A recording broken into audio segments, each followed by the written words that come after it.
All right, let's talk about what comes in the box. With the Blind and Fly version, of course, you get your baby hawk, and you get a set of propellers that are already on it, and then you get an extra set of props. These are pretty durable from what I've heard. I'm gonna give it a really good test. So in the Blind and Fly version, it comes with two batteries. The reason I went with this version because I don't have any two-cell batteries and or micro receivers. So it was just a little easier for me. The plug and play does not come with the receiver or batteries. And it's about $30 cheaper than this version. But either way, for the price point, you are not going wrong by any means, just being a fun flyer. So you get your two 300 milliamp 7.4 volt 2-cell batteries. You get it assorted nuts and screws. Now this is everything that you need to rebuild a quad. I am pretty sure that the screws that are in the motors right now are longer due to the guards, but the prop guards will be coming off when I'm flying it because I don't like all the extra weight. Yeah, so these are all the screws that you're going to need. If you lose anything or have to replace, or you want to take off the guards, you have the shorter motor screws. So that's pretty handy. The instruction booklet was pretty simple. You know, Emax came out with some pretty good instruction booklets, and they come out with some pretty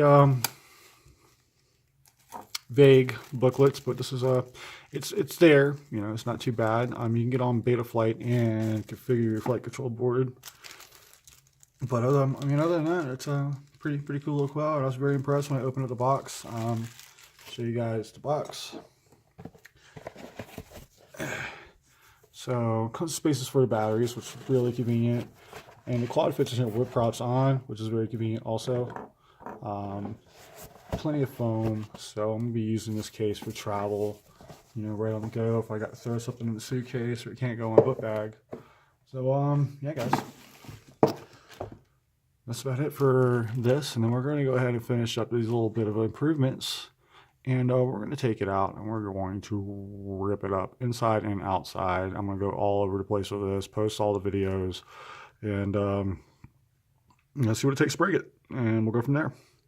But you know, so far I think this is going to be a really fun quad to fly, and it's worth every bit of money. It's pretty simple. It doesn't have a bunch of fancy features, but it's durable.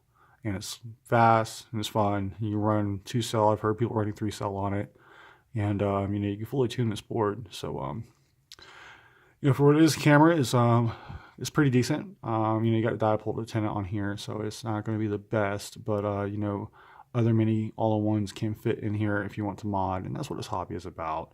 We love to get things and mod it. You know, before I even put a battery in anything, I'm taking it apart and I'm seeing how it's put together, and if I need to make any improvements myself, so I can take the safety measures that I know I'm going to need for my level of flying. And I crash a lot. So, I mean, that's just what we do. We're tinkerers, and these things are made to be tinkered on. And then what's really cool about this, too, you can take all these parts out, and you can throw it on a carbon fiber frame if you want.